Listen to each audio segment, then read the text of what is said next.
Assalamualaikum warahmatullahi wabarakatuh. Waalaikumsalam warahmatullahi wabarakatuh. Kembali lagi di channel Ridwan Bahrudin. Sudah ada ini di samping kita Ustadz Ridwan. Gimana kabar Ustadz? Alhamdulillah. Alhamdulillah. Ini ada yang menarik ini Ustadz.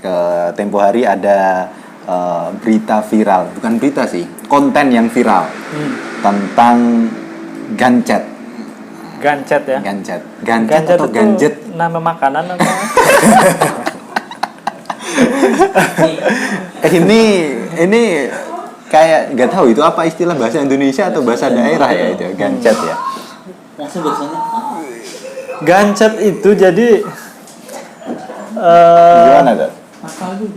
sepengetahuan saya ya, gancet itu kan kalau bahasa medisnya ini kita ngomong bahasa medis, suatu hubungan orang yang berhubungan intim tapi tidak didasari dengan nikah yang sah, baik itu dia pacaran atau istri orang selingkuhan, dia melakukan hubungan intim kemudian nggak bisa dicabut. Oh iya. Itu namanya gencet atau gancet. Nah ini bahasanya ya.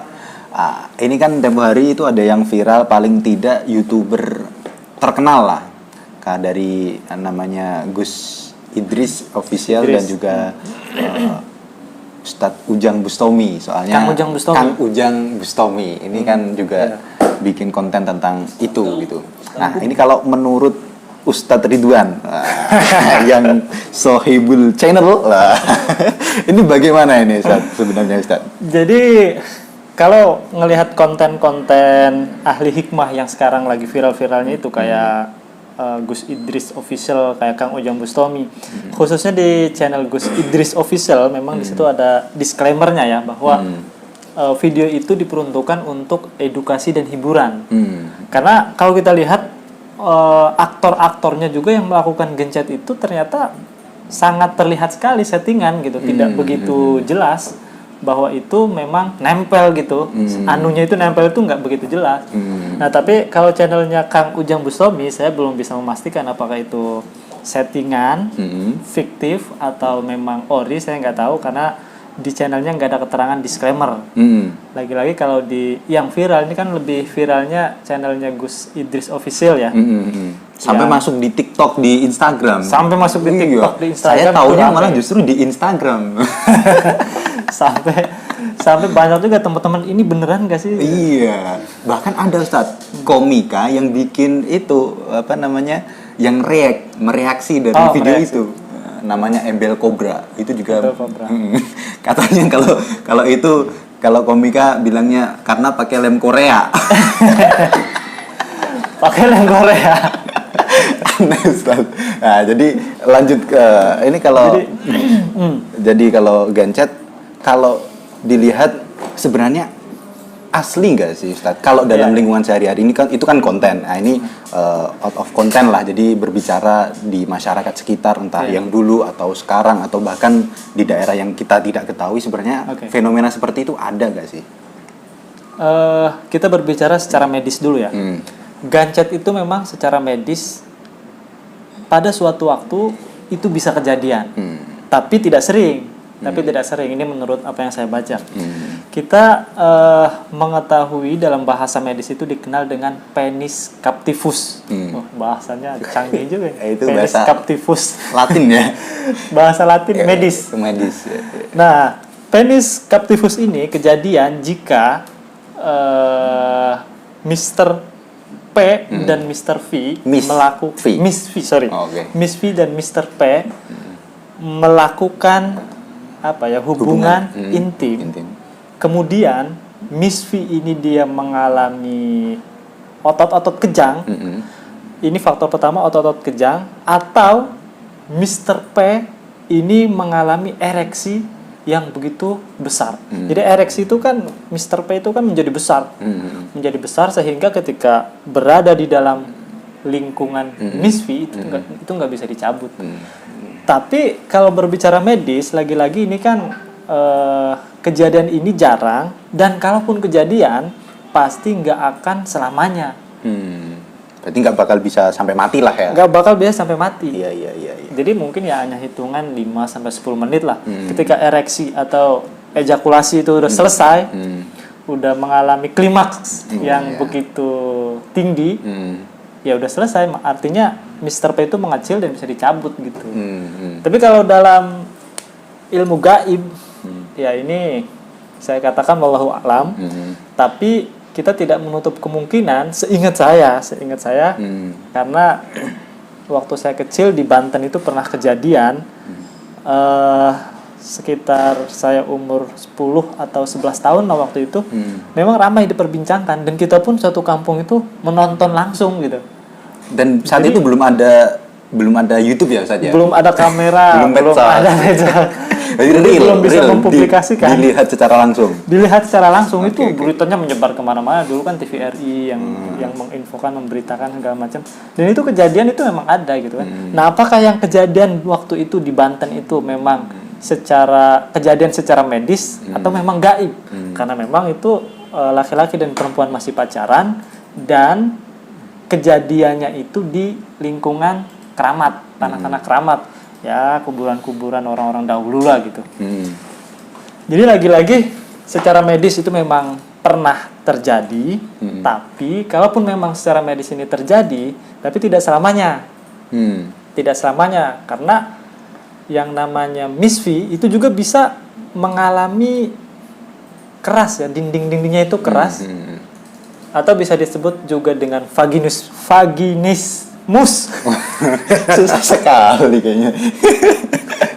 Grogi soalnya. Jadi salah terus, ada Pak Ahmad. Vaginismus. Iya. Vaginismus atau vaginasmus ya? Nggak tahu. Antara itulah vaginismus nanti atau vaginasmus. lagi istilahnya. Nanti kita cek lagi ya. Jadi vaginismus itu yang mana kejadian itu otot-otot misfinya itu menjadi keras, sehingga menjadi besar. Ketika itu dimasuki oleh Mr. P, itu menjadi keras. Oke. Kita mungkin ini kemana, Ustaz? Habis sejarah kan memang ada ya, pernah ada ya di lingkungan masyarakat. Kalau menurut Ustaz, hikmah apa sih sebenarnya yang bisa diambil dari cerita ini? Karena kalau kita ngomong ini hikmah adanya fenomena ganjat ini, mungkin orang akan, karena seperti apa yang disampaikan dalam beberapa konten kreator kayak Gus Idris atau Kang Ujang, itu kan disebut bahwa tidak luput pasti hikmah dan untuk edukasi bahwa jangan sampai berzina, selingkuh segala macam seperti itu. Tapi mumpung fenomenanya lagi rame juga nih, menurut Ustadz bagaimana nih, Ustadz? Ya, pertama kita harus paham kejadian itu tentu. Kalaupun memang itu kejadian secara gaib ya, kita tidak menutup kemungkinan bahwa itu memang terjadi gitu. Dan tentunya itu atas dasar perbuatan yang salah. Atau kita kenal ya, banyak yang mengatakan ini adalah ajab, ini adalah ya bukti bahwa lingkungan itu atau alam itu murka sama perbuatan-perbuatan yang tidak diridhoi, perbuatan-perbuatan yang dosa gitu. Sehingga dengan kemurkaan alam dan seisinya itu menjadikan pelaku-pelaku dosa ini ya menjadi seperti itu, tidak bisa ya dipungkiri.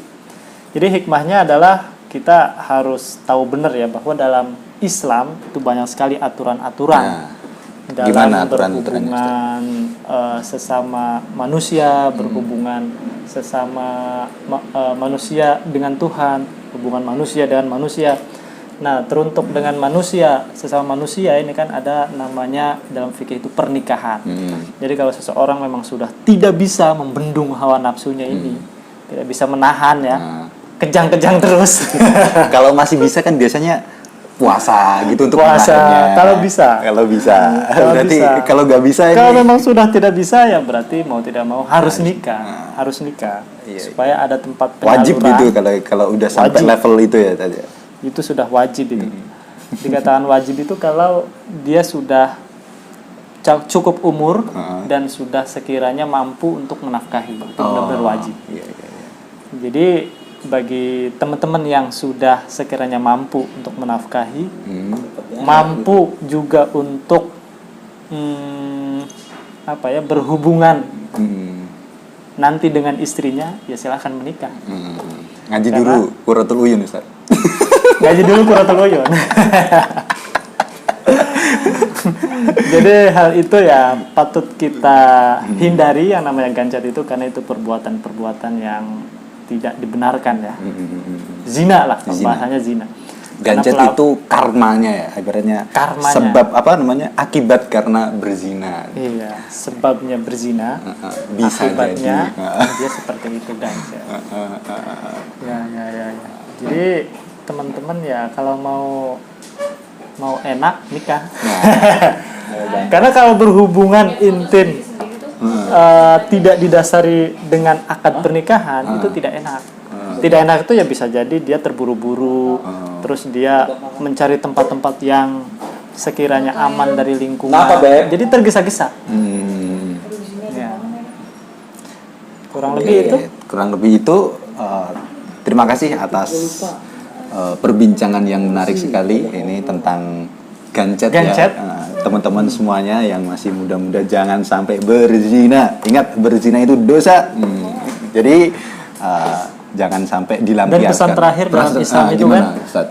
kalau pezina itu ghairu muhsan, artinya ghairu muhsan itu yang belum pernah menikah ya, belum pernah menikah dan belum pernah berhubungan.